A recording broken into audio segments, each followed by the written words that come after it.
I'll start with Aspinall versus Cross.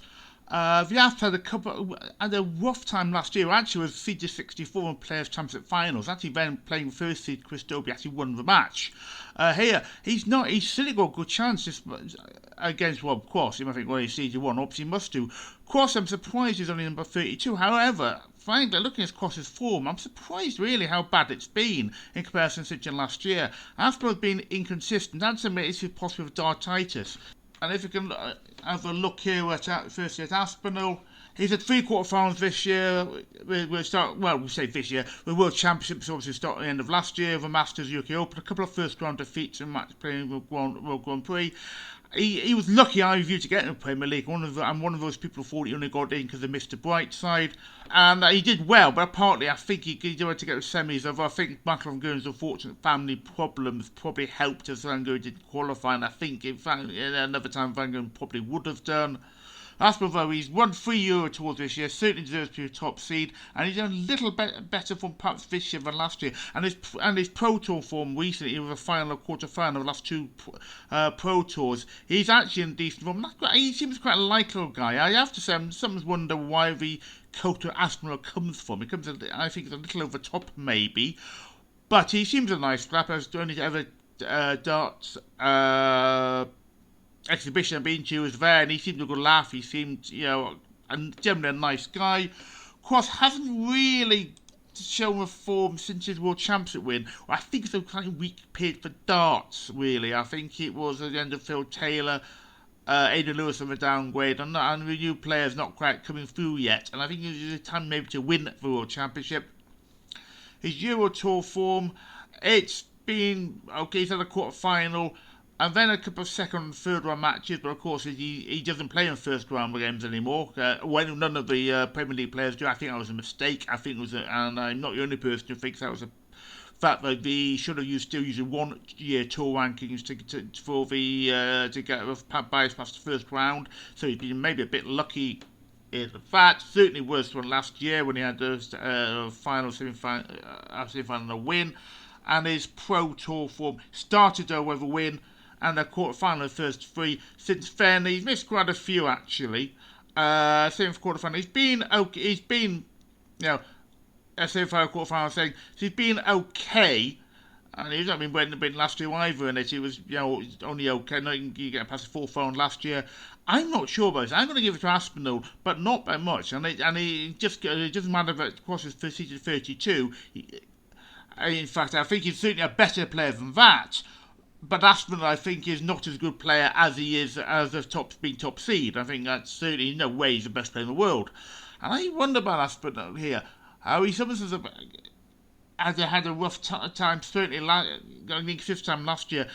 And his Pro Tour form, and so I'm just checking which. He had a poor time with it last year, and didn't get even past the 4th round of Pro Tour last year, and he had only 2 of those. And he's been inconsistent this year. I wonder, Aspinall, when you something, he acts better, I think, with the crowd. And I think that will really help him in the Euro Tour finals. And it should help him. However, I mean, it's a difficult to call. I'm going to give Aspinall, but not by a large margin. Certainly not as a seed 1 versus seed 32 match you'd expect. Second game, Dirk van Duvenbode versus Danny Noppert. Dirk van Duvenbode is on 100% form, I think, wins, but he's just so rarely produces it. He's had his injury problems, of course, but I just think, I think it's Dirk's. He's one of these players, I think, I've got Cameron Menzies and Andrea Motamina, who I think it goes rather brilliant. When it doesn't, they're not. And they sometimes feel like when they throw the 3 darts, if it's not a good score, they sort of lose heart. You could tell that they're disappointed. And I think, people who are top players in the world, they will just say, mentally think, next throw, let's try and get 180 or whatever you want to get. Noppert, always been underrated, and Noppert. I like the guy, actually. I like he's not the most vocal person, and I do generally like that in him. He's consistent. It's a latest version of the sort of Dutch version of James Wade here. He always seems to be there and thereabouts. I don't. With Dirk, I think, is just too inconsistent.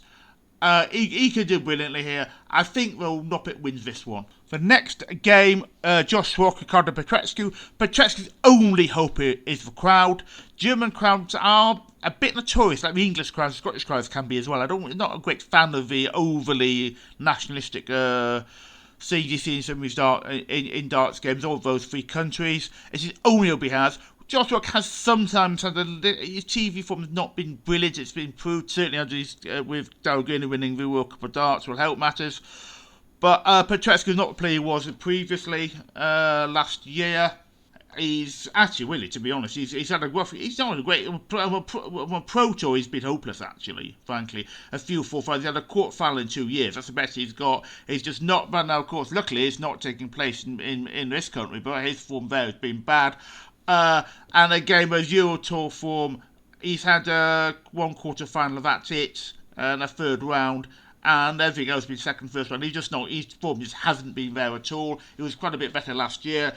So you have to say he's looking like he's on a downgrade here. He was going to get. I'm trying to think. He's hovers around the top 32, but I think he's going backwards a minute. He's the fourth round of this year's World Championships, and the fourth round of UK Open. But he's not really got the full. Roswell is the best one he's ever been in. You just think at some point you wanted to turn up strongly for a major. As they get to an actual final, he's got the 2 semis, UK Open, World Match Play this year. He still hasn't got.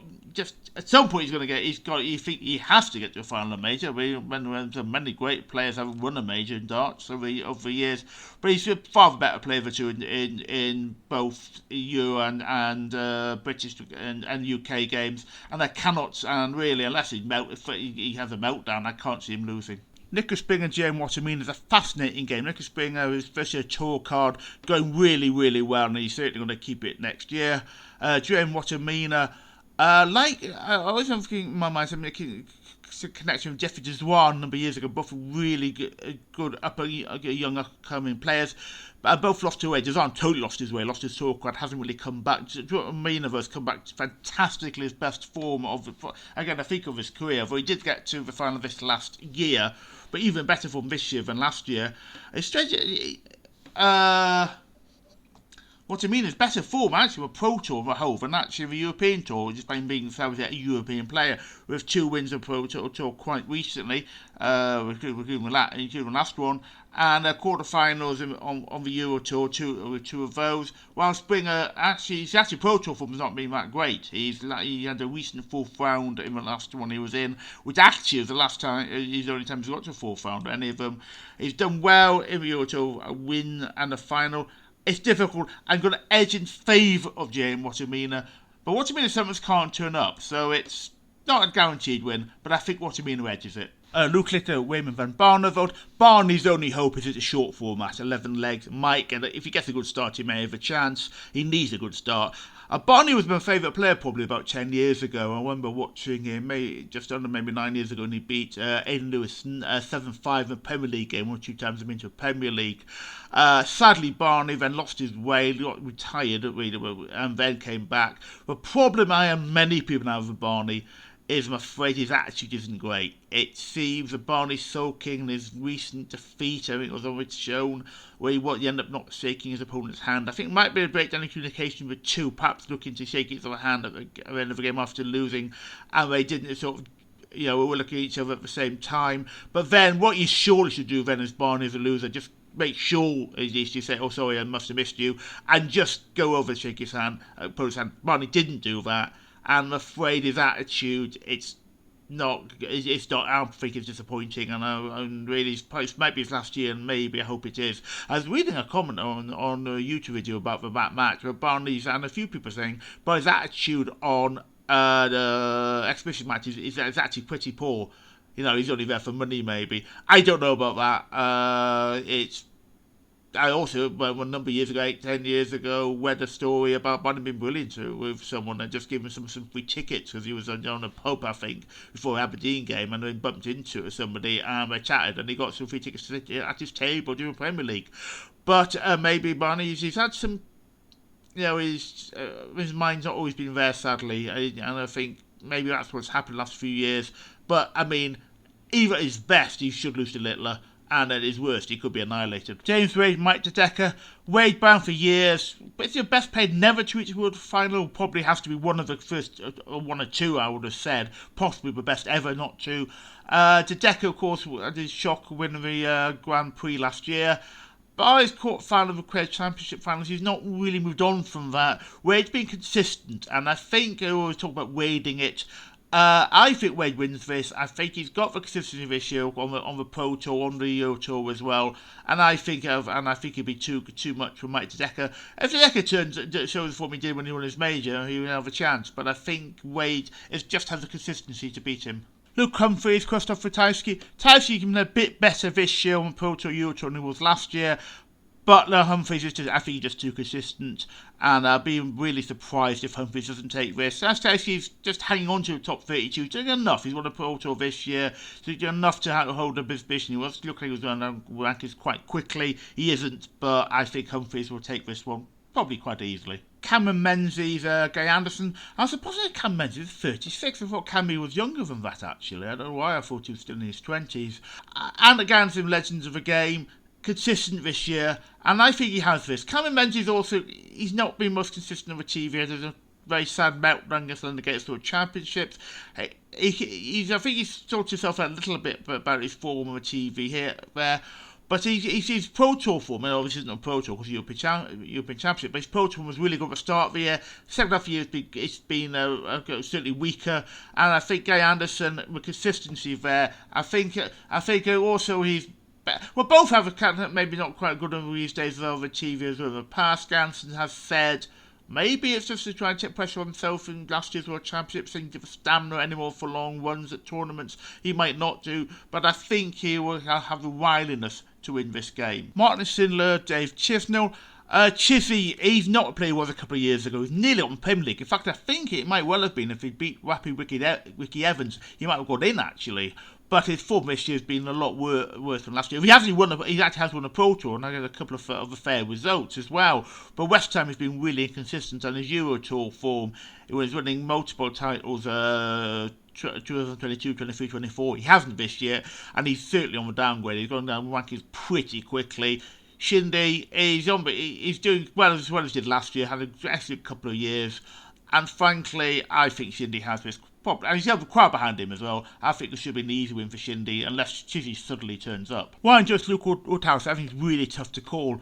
Joyce's Euro form start of the year was brilliant. It's tailed off a little bit since then, and his Players' Championship form has not been fantastic. Only a quarter-final of I saw his best all year. With Woodhouse doing well last year, of course, in this tournament. And I think he could be more consistent, I think, of the two players. So Joyce, he's really making really strong headway, and I think he just maybe tapered off a little bit. And in the end, I think, I'm not totally sure about this one, but I'm going to give Luke Woodhouse the edge in it. So Nick Clayton, Ryan Searle, both players an excellent record this year on the Pro Tour, winning multiple titles. But Clayton has a better record than Euro Tour this year, Ryan Searle. Ryan Searle's one of my favourite players. I just like the guy. But unfortunately, his TV form just so much leaves a lot to be desired. It just never really quite seemed to turn up. I remember watching him actually one of the Euro Tour tournaments this year when he was playing his Martin Schindler, and there's something like 6-7 match darts Ryan Searle, and missed them all, and Shindy won it. And I'm afraid, I love the guy. I just think Ryan Searle will be out of Clayton. I really can't see Clayton losing this one.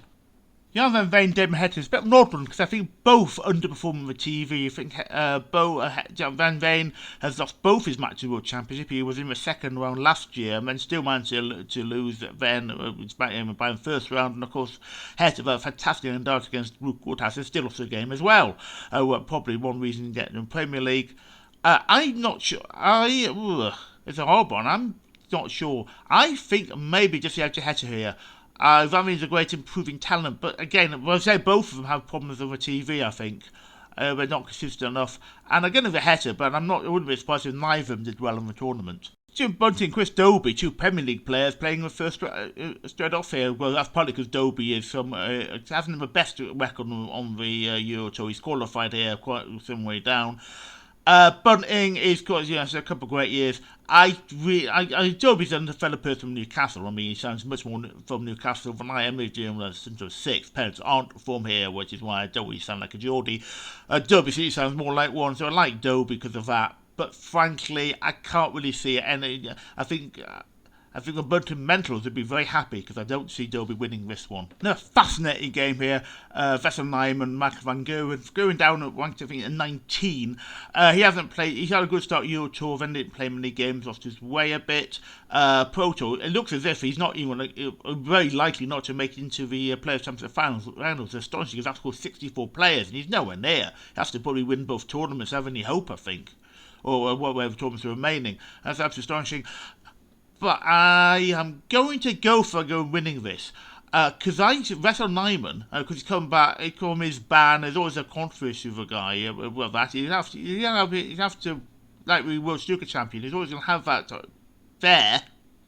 We're always going to think, remember that, but at least he's come back from that. But his TV record this year has been pretty poor. And I think Van Gerwen's had his marital problems, which is why he's basically had issues.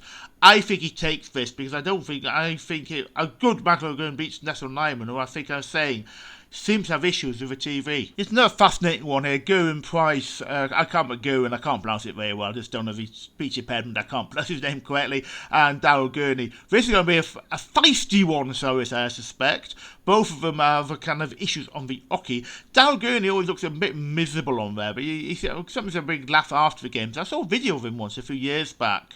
Oh, looking quite funny, a funny guy. And I think it's just maybe all hockey kind of. Same with actual Gerwyn Price. There's a very funny one thing he did when he won World Championship he won was actually without a crowd. It's very interesting. The only World Championship he won without a crowd. And put the crowd noise and he joked to someone saying we should put some booze in for him, which was very funny actually. I think he's something of his own worst enemy for crowds. I don't know if the Euro crowds won't be quite so bad with him. I'm not particularly. But some of the crap he gets is bad, but also he puts it on himself as well. But frankly, I cannot see how he doesn't win this. He had a fantastic year especially on the Pro Tour. Euro Tour has been pretty good as well. And Gurney's just not had a good year this year as last year. And really, I mean, unless Price has a meltdown, unless Price hits Gurney so he gets thrown out of a tournament or something, which I don't think will happen.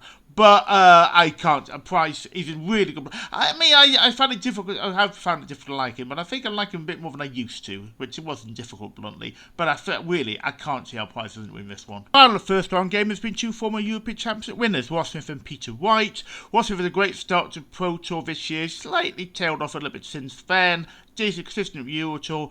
Peter White's been turning up for one tournament every year these days. He won this tournament 2 years ago. Quarter final, I think, was the Masters. And what was the other one? I was just double checking on Peter White. Found the Masters. When he Masters World Championship beat Jeremy Watchomina, who was really actually in really good form and actually went into that match as favourite in the third round. And then of course, a fantastic win over Luke Humphries. But he seems to have won a good tournament a year, Peter White. He's actually won a Pro Tour this year as well.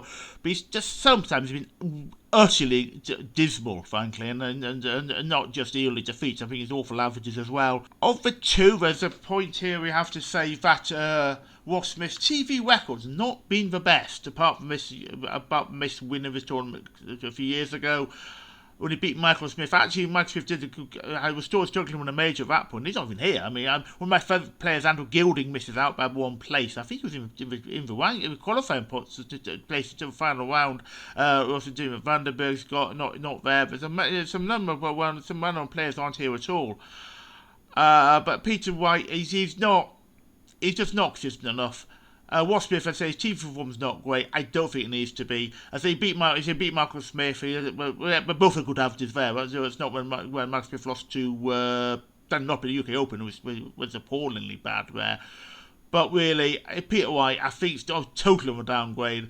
And he's gonna lose a lot of money here unless he wins the tournament, pretty much, because he will lose the 2-year rolling ranking after from Euro Tours 2 years ago. So really, I think we are seeing the end of Peter White in my view, unless he turns to one or two tournaments. But I doubt it's going to be this one.